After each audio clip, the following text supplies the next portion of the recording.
Hi everyone, Fenris Models here, And Mini Fen. and we wanted to show you Mini Fen's Chasmosaurus diorama from Tamiya.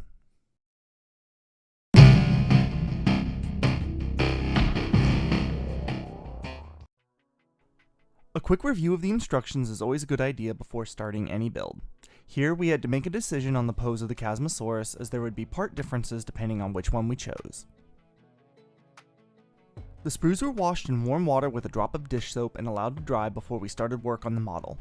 Each piece was removed from the sprue with a pair of sprue cutters, and with Mini Fen's permission, I used a sharp hobby blade to trim away any excess plastic.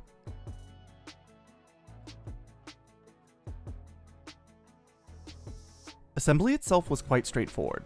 There weren't many pieces to each dinosaur, and everything was keyed so it could only fit together in one way. As you can see, it was easy enough that a 5-year-old could parse out the instructions here.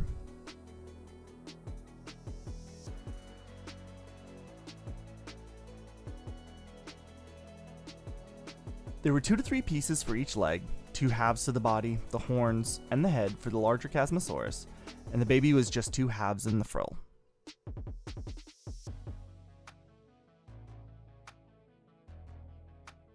We also went ahead and assembled the base portion.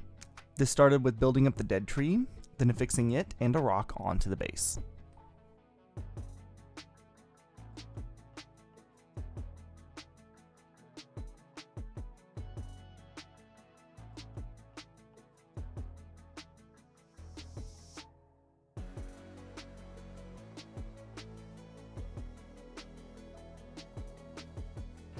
And then it was on to the painting.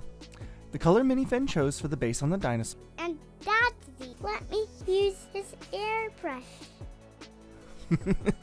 Yes, one thing she was quite excited to try was the airbrush, with close supervision of course. But as I was saying, we loaded the airbrush up with some Vallejo Mecha Color Olive Green 69.028 for the base coat. It's hard to see in the video compared to real life since the paint was so close to the original plastics color, but both dinos did get complete coverage.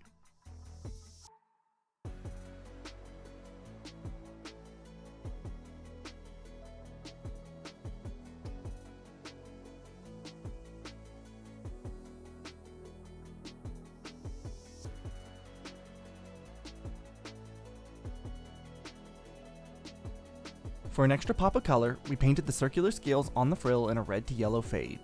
From the outermost ring inward, we used model color 70.957 flat red, model color 70.909 vermilion, a 50-50 mix of model air orange and model color flat yellow, and finally the center scale was painted in pure flat yellow. Mecha Color Electric Blue 69.020 was used on the horns. Which needed a little cleaning up with the green. The paint was allowed to dry, and then we can add the washes. These help to blend the colors together while also darkening anywhere where shadows will gather. Reikland Flesh Shade was applied to the frill colors, and Agrax Earth Shade was applied to the rest of the model.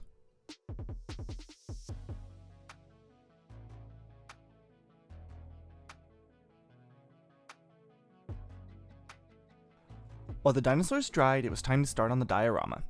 The included base is meant to represent a dried riverbed, but there are a few things I think we can do to jazz it up a little. White PVA glue was applied with an old brush to the portion of the base that would have been the riverbank. We'll be applying some sand here for texture, so if a little gets on the rocks or on the tree base, it's going to serve to help blend the features into the terrain. Now, applying sand can be messy work. I like to put the base into the bottom of a kit box to catch any loose grains, which will then be recycled back into the supply for use on later dioramas. And of course, she had a blast being able to play with the sand here. Everything was given a brushing of Folk Art 944 Nutmeg to prep it for painting, as well as to give us a baseline color to work with. The most important thing here is making sure that there are no brush strokes showing through the paint, because those will show through the final results if present.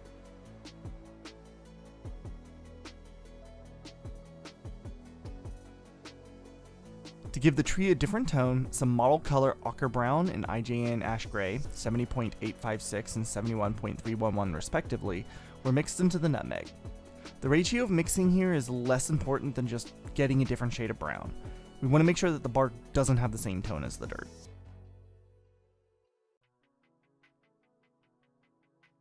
Two different shades of gray were used to pick out the rocks, and some rocks got both in various blended amounts.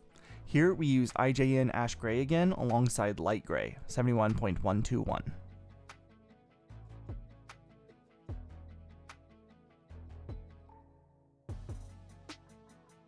The paint lines were cleaned up once more before starting on the next round of washes. For the base, I chose 3 colors for us to use. The first wash to be randomly applied to the base was Mecha Weathering Oiled Earth Wash, 69.521. A few drops were applied, and with a brush, Mini Fen feathered them out. Next, we added Game Ink Sepia, 72.091. Similar to the paint coat below, the important thing here is to minimize brush strokes in the finish. With washes, this appears as hard edges to the color. But we're not worried about full coverage and perfect opacity here. We just want it to not look like the color has a hard start and stop point on the base.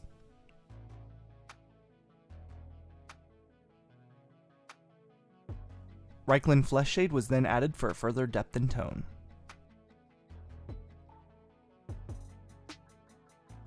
Before any of the above had time to dry, a paper towel was used to blot up any excess wash and blend the colors together. This softens those unwanted edges and creates a more believable finish. Game Ink Sepia was mixed with some BL Tan Green for the tree and applied similarly. The washes were allowed to dry, and then we could start dry brushing. 3 colors were used for the dry brushing: USAAF Light Gray, 71.296,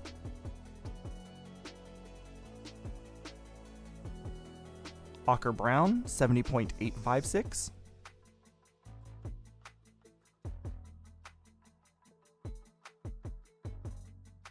and USAF Brown, 71.125. The tree was also given a dry brushing, this time in IJN Ash Gray. Then it was time to add in some vegetation for our herbivorous dinosaurs to munch on.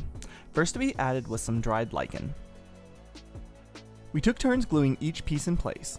She would glue one in place, then I would glue one, and so on and so forth. The lichen hanging on the side of the tree was completely her idea as well. The process was then repeated with some Army Painter Wasteland tufts. These come all ready to be applied. Simply pull the adhesive base from the backing paper and stick it in place.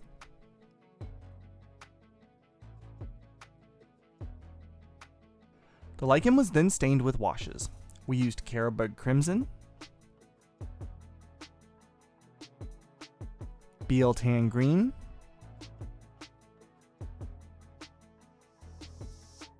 Coelia Green Shade, Reikland Flesh Shade,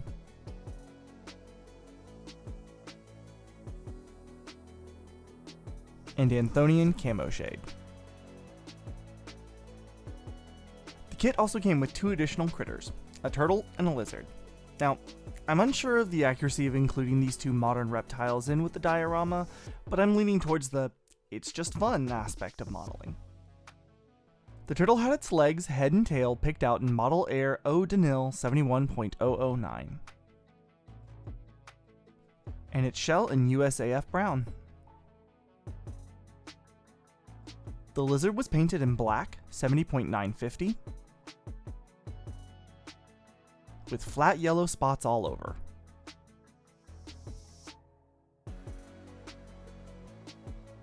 The turtle was given a wash of Reikland Flesh Shade.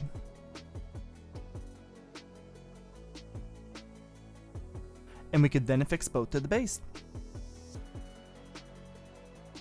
alongside the 2 Chasmosaurs.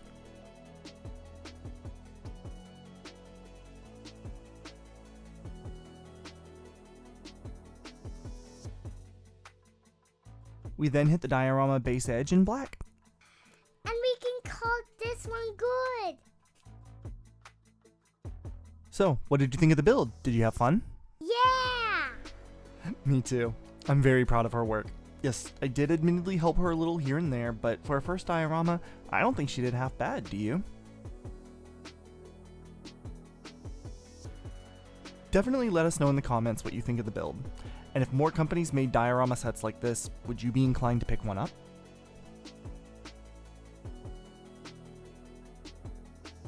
From a kit review standpoint, I don't really have a lot of bad things to say about this one. I'm quite happy that they chose to model the Chasmosaurus' frill fenestra at least closed over by skin rather than leaving two giant holes in it like you sometimes see. Though, again, the lizard and the turtle were an interesting inclusion. Thank you, Callie Bear, and all of my starter set patrons. Your support is invaluable and keeps this channel going. And thank you for watching. If you enjoyed this video, make sure to subscribe so you can catch any of mine or Mini Fen's future builds. We have a little of something for everyone up on the channel, and there may or may not be a Spinosaurus build coming here soon. Want to watch more? How about this Triceratops build I completed last year, or one of Mini Fen's aircraft videos? Either way, remember, Stay safe and keep modeling.